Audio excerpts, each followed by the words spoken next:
There are many ways to say that I'm sorry. Though నా తప్పు లేదు, కానీ నేనున్న పరిస్థితులు నా ద్వారా జరిగింది కాబట్టి ఇది వాళ్ళ టీం చేసి ఉండాల్సింది. The producers and also because మీరు బ్లేమింగ్ వన్ యాక్ట్, ఒక హీరోని బ్లేమ్ చేయడం రైట్ కాదు. ఇది ఒక సినిమాని ఒక టీమ్గా తీసినప్పుడు సమస్యను కూడా టీమ్గానే తీసుకోవాలి.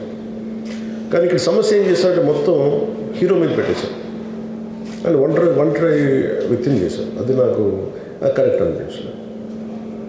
That is one aspect. ఆ తర్వాత జరిగిన consequences no one has guided them well. ఆ తర్వాత జరిగిన కాన్సెప్ట్ జైల్లో వన్స్ కేసు పెడితే and we don't question police. అది కూడా డిఫరెంట్గా ఉంది. ఇప్పుడు వరకు ఇండస్ట్రీ, సినీ ఇండస్ట్రీ వచ్చిన తర్వాత ఎప్పుడు అట్లా ఆ టైప్ అరెస్ట్ చేయలేదని కూడా ఒక డిస్కషన్ అయింది. That is Revanth Reddy garu. Even if it is me who would done the same thing without a doubt. He's Revanth Reddy. అదేంటంటే it is not who you are, it is what happened through you. And sometimes you want to send a message. అలాగే ఆయన మీరు అనుకుంటుంది ఏంటంటే చాలాసార్లు అడిగారు ఆయన పేరు చెప్పలేదని ఇవన్నీ. I think he's beyond all that. చాలా అది చాలా lame reason. a man of that state. ఎందుకంటే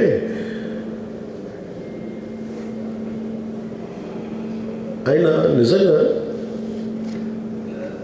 ఆ సినిమాకి ఇచ్చినంత పుష్ ఇంకా తెలంగాణ మేము ఇంకా హైదరాబాద్లో వాళ్ళకి ఇచ్చినంత టికెట్స్ ఈవెన్ అంటే అక్కడ ఎక్కువ పాపులారిటీ ఉంది అంటే మీరు అంటే ఎక్కువ సీకింగ్ ఎక్కువ ఉంది పర్టికులర్ ఫిల్మ్కి. దాన్ని ఎంకరేజ్ చేశారు కదా, ఎక్కడ ఆయన తగ్గించలేదు కదా. ఇప్పుడు మనం ఎప్పుడు తప్పు అనుకోవాలి ఆయన్ని జగన్ గారిలాగా కూర్చోబెట్టి నలిపేసి చేస్తే ఇవన్నీ చేస్తే కక్షపూర్తిని చేస్తుంది. బట్ అలా కాదు. అంటే Telugu he stood by Telugu film industry. ఈ పర్టికులర్ ఫిల్మ్కి హీ గేవ్ బెనిఫిట్ షోస్, డబ్బులు ఇచ్చారు, దానికి డబ్బులు పెంచారు. The gain a lot of momentum of it. చేసిన తర్వాత అది ఒకదాని తర్వాత ఒకటి జరిగిపోవటం ఏమైపోయిందంటే అది ఒక ట్రిపుల్ ఎఫెక్ట్లో అయిపోయింది. అది ఎవరి చేతుల్లో లేదు. అది ఇప్పుడు సపోజ్ నేను బీయింగ్ ఒక హైయెస్ట్ పొజిషన్లో ఉండి he being chief minister, if you says don't arrest అంటే టుమారో పోలీస్ విల్ సే మీరు ఇక్కడ ఉపేక్షిస్తే రేపు పొద్దున మాకు ప్రాబ్లం వస్తుంటారు. అది డబుల్ ఎడ్జ్డ్ స్వోర్డ్ అది. So it is a tough call for the CM to take it and he has taken the call. So ఇవన్నీ చూస్తే సింపుల్ ఏమనిపించిందంటే ఎక్కడో ఒక మానవతా దృక్పథం లోపించింది ఓవరాల్గా. అండ్ కొంత అదేమైపోద్ది, ఆ producers, director, all of them should have taken work as a team rather than isolating Allu Arjun, which is not right. The team fault కూడా ఉండదు. They should have come together, they should have stood by the hero. అది చేస్తుండాల్సింది. దాన్ని ఏం చేస్తుండాల్సింది, గొడవ జరగకుండా ఉండాలంటే వెళ్ళిపోయి అందరూ ఇంక్లూడింగ్ ప్రొడ్యూసర్స్ దే షుడ్ ఎవరైతే చనిపోయారో వాళ్ళ ఇంటికి వెళ్ళిపోయి సంతాపం చెప్పుండాలి ఫస్ట్. అది టీం చెప్పుండొచ్చు కదా, వాళ్ళు చెప్పలేదు అదొకటి.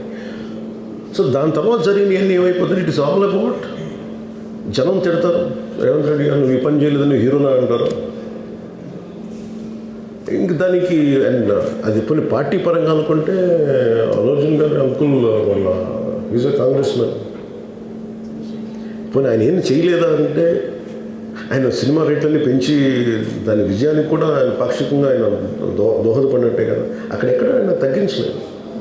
అండ్ వీళ్ళందరూ కూడా ఆయన చిన్నప్పటి నుంచి ఆయన అదే జూబ్లీ హిల్స్లో ఆయన ఉన్నట్టు ఆయన చుట్టుపక్కల తిరిగిన వాళ్ళు. He appreciates them, he respects them. ఎందుకంటే నేను మాకు ఈ రోజు నుంచి కదా Revanth Reddy garu like I know him quite, చాలా కాలం తెలుసు నాకు ఆయన. And always he drops the name Ram Charan కానీ మిగతా హీరోస్ కానీ ఎవరైనా సరే ఇంక్లూడింగ్ రాణాతో సహా ఆ జూబ్లీ హిల్స్ ఏరియాలో తిరుగుతున్నప్పుడు ఈయన కొంచెం సూపర్ సీనియర్ అనుకోండి వీళ్ళందరికీ. అంతే కదా.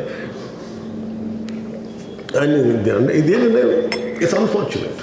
ఇప్పుడు ఏమైపోయింది, వన్స్ లా ఫైల్ ఇప్పుడు నేనే ఉన్నాను, నా మీద కేసు ఫైల్ అయితే just because of deputy CM I can't quash it, system will take over. అది నేను కొట్టేయాలనుకున్నా అలా జరగదు అంత తేలిక. అది అందుకే నన్ను ఇవన్నీ కూర్చోబెట్టి కొంచెం సింప్లిఫై అందరూ కూర్చొని కలెక్టివ్గా ఆలోచించాల్సింది చేయటంలో కూడా గోటుతో పోయేది ఈరోజు గొడ్డలతో